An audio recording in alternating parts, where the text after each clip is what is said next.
Rain hammered against the cracked windshield as Daniel swerved his old truck down the lonely forest road. He should have stayed home, but the flashing light in the sky had pulled him here. Curiosity always had a way of getting him into trouble. Through the blur of water and fog, he saw it.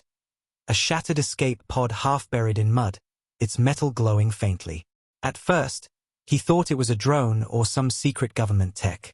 Then the hatch cracked open, and she stumbled out. A girl. Or at least, she looked like one. Her skin shimmered faintly under the rain, like moonlight trapped beneath her flesh. Her eyes, bright silver, locked onto his, filled with terror. She collapsed in front of him. "Help, please," she whispered in broken English, voice trembling. Daniel froze. Every rational thought screamed at him to turn around, call the authorities, and pretend none of this existed. But instead, he pulled her into his arms and dragged her into the truck. "Guess tonight's not gonna be boring," he muttered, trying to hide the panic in his chest. By the time he reached his cabin, she was half conscious, murmuring words he didn't understand. He laid her on the couch, wrapped her in blankets, and stared at her glowing wounds. They were healing, too fast, unnaturally fast. Then she jolted upright, grabbed his wrist with surprising strength, and hissed, "If they find me, you die too." Daniel blinked. "They? Who the hell is they?" No answer. She slumped back, exhaustion overtaking her. The next morning brought no clarity, only chaos. Trying to keep her hidden was impossible. She nearly set his microwave on fire, thinking it was a weapon. She tried drinking dish soap, mistaking it for food. Every sound she made felt loud enough to wake the entire neighborhood. Yet, despite the madness, Daniel couldn't shake the feeling he'd done the right thing. Saving her had felt necessary. That night, as thunder rolled across the sky, a knock rattled his door. Daniel opened it cautiously, only to stumble back in shock. In the pouring rain, standing silently like statues, were a dozen more women. All of them with the same silver eyes. All of them staring at him as if he was their only hope. And none of them looked like they planned to leave. Daniel stood frozen in the doorway, rain dripping off his hair, staring at the surreal sight before him. 12 women, no, 12 aliens, stood in silence, their silver eyes glinting against the storm. They weren't bruised or helpless like the first girl. They were strong, watchful, and strangely regal. Each carried an air of authority, as if they belonged to a world where humans were nothing more than a rumor. One stepped forward, taller than the rest, her voice steady. "You are the one who saved her. That makes you our protector." Daniel let out a short, nervous laugh. "Protector? Lady, I barely know how to protect myself. You've got the wrong guy." But none of them moved. Instead, they filed into his cabin, soaking wet, filling the small space with a strange mix of perfume and ozone. In minutes, his quiet home was transformed into something between a refugee camp and a royal court. The first girl, still weak but conscious, rose from the couch and spoke in her broken English. "They are my sisters, my tribe. You helped me. Now, we are bound to you." Daniel rubbed his temples. "Bound? What is this, some cosmic marriage contract?" No one laughed. Instead, another woman, sharp-eyed and scarred across her cheek, set down a glowing sphere on his kitchen table. It projected a map, stars scattered across the ceiling like glitter. At the center pulsed a red mark, Earth. Around it, darker symbols closed in. "They hunt us," the scarred one said coldly. "And now, they hunt you too." Daniel's gut sank.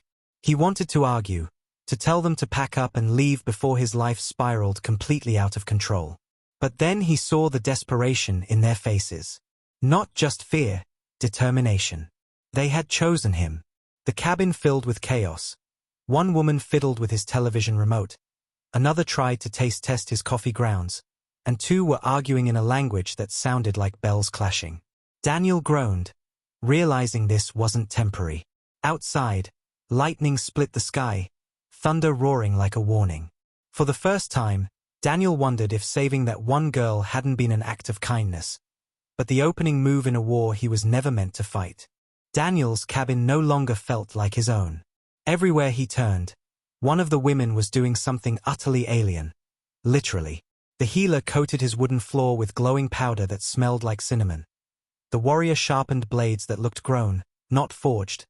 Another sat cross-legged on his porch, eyes glowing as if she were listening to voices carried by the wind. It was overwhelming. Daniel tried to escape into the kitchen, only to find two of them stuffing raw potatoes into the toaster. Smoke curled into the air, and he yanked the plug before the cabin burned down. For the record, he sighed, I didn't sign up for hosting an intergalactic cooking show. But the humor faded when the first girl, her name was Lyra, he finally learned, pulled him aside. Her voice was low, urgent. I must tell you why we came, why they will come. Daniel folded his arms. About time someone explained, because right now I feel like I'm living in the world's weirdest reality TV episode. She didn't smile. Instead, she touched the glowing sphere on the table again. A new image appeared. A burning city under alien skies, towers collapsing while ships rained fire. My people were rulers once. My family, the last royal line. When the empire fell, they hunted us, destroyed our worlds. I am the last heir. They want me dead, and anyone who stands beside me. Daniel blinked. Royalty? He'd expected refugees, maybe fugitives, but not a princess in disguise. You're telling me I dragged a space princess into my living room? Lyra met his gaze, eyes sharp with defiance. You dragged fate itself into your home. The weight of her words sank like a stone in his chest. It wasn't just about her anymore. It was about survival, about Earth unknowingly sitting in the crosshairs of an empire that crushed galaxies. Then came the sound, low, distant, like thunder without clouds. A vibration rattled his windows. The warrior woman snapped to her feet, hand on her blade. They are close, she hissed. Daniel's heart raced. For the first time, he realized this wasn't only their fight. If those ships found Lyra here, Earth wouldn't stay untouched for long. And whether he liked it or not, he was already part of their war. The rumble outside grew louder, shaking the cabin's fragile walls. Daniel peeked through the window, half hoping it was just a storm. It wasn't. 3 dark shapes descended through the clouds, sleek ships, sharp like daggers slicing the night sky. Their engines glowed blood-red. Lyra's tribe moved instantly. The warrior snapped orders in their native tongue. 2 women pulled strange crystal weapons from hidden cases, and the healer smeared glowing sigils along the doorframe. Daniel? He just stood there clutching a baseball bat, the only weapon he owned. Great, he muttered. They've got laser swords, I've got Little League. Before anyone could laugh, the ground trembled. The first ship landed in the clearing. Figures emerged, tall, armored, faceless under black helmets. They moved with military precision, spreading out like predators circling prey. One of them barked something in a guttural language. The warrior woman translated quickly, they demand surrender. If we resist, they burn everything. Daniel's throat tightened. He wanted to run, to crawl under the bed and wait for this nightmare to end. But then his gaze landed on Lyra, clutching the edge of the table. Silver eyes blazing with fear she tried to hide. Somehow, that made the decision for him. All right, he whispered, more to himself than anyone else.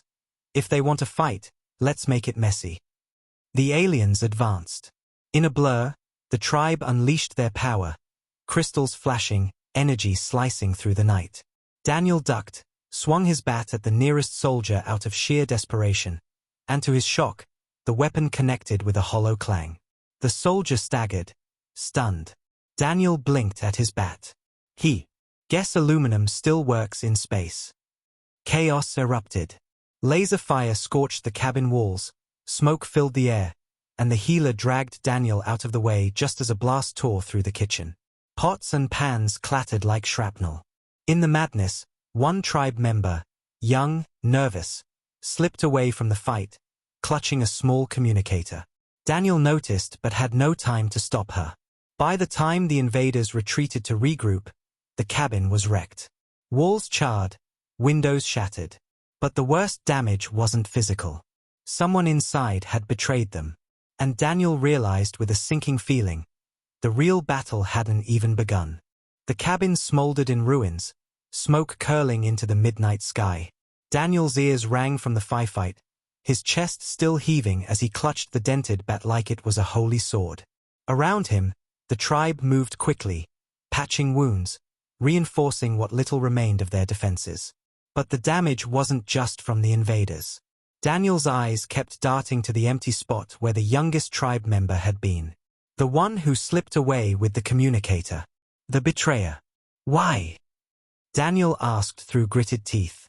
Lyra's expression hardened. Fear. Some of us believe surrender means survival. They don't understand. There is no survival with the Empire. Before Daniel could answer, the night split open. A massive shadow fell over the trees as a much larger ship descended, dwarfing the ones before. Its engines shook the earth, and a deep, mechanical voice boomed across the clearing. Deliver the heir, or burn with her. The women turned to Lyra. She stood straighter, though Daniel saw the tremor in her hands. She was ready to give herself up, to protect her sisters, to protect him. But Daniel stepped forward first. No, you don't get to make that choice alone. The tribe stared at him, stunned. Even Lyra's eyes widened. I may not have laser swords or magic crystals, he continued, but this is my planet. My home. And if they want to torch it just to get to you, then they'll have to go through me first. For a heartbeat, silence reigned. Then the warrior woman nodded, a grim smile tugging at her lips. Then we fight together. What followed was chaos, an explosion of light and fire as the Empire's soldiers poured out like a flood. Daniel fought with desperation, ducking and swinging, while the tribe unleashed their full fury. At the height of the battle, Lyra revealed a hidden power, silver light blazing from her hands, cutting through the darkness like a star reborn. Together, against all odds, they forced the invaders back. The great ship retreated, wounded but not destroyed. The victory was real, but temporary. As dawn broke, Daniel stood amid the wreckage, exhausted but alive. He turned to Lyra, ready to ask what came next. But before he could speak, another sound echoed through the trees. Footsteps. Many of them. Dozens, no, hundreds, of alien women emerged from the forest, their silver eyes fixed on him. Refugees, survivors, an entire people seeking shelter. And in that moment, Daniel understood. Saving one girl had been only the beginning. The real war was just starting.